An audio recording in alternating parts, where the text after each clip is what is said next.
God kvöld. Det er Andro Bergamar sitter vester i Esbjerg.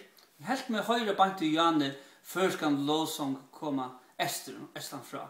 Jeg håper de hadde godt i kvöld og i kristnestål.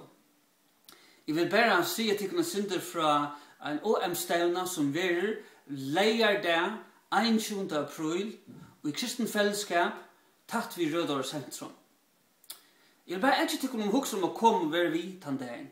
Kom og hør Sean Rossi, en amerikaner som gjør 5 år har startet trutja samkommer i Helsinki og som arbeider i OM.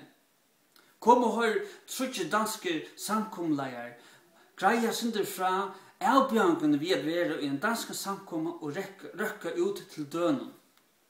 Kom og hør tver fralykka låsomsleier, Henne Winstein og Katrine Hønhav, leia følge til kvalde og i låsong.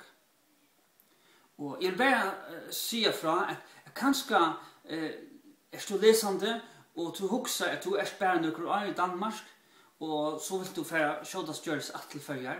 Kanskje er passageren langt flott hjem til førjer.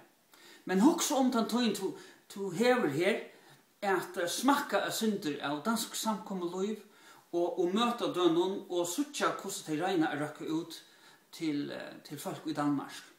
Så om du er interessert i dagen, fer inn av omdanmarsk.org og her kan du melde deg til og her kan du få mer å vite om hva hendet han der. Takk for i kveld.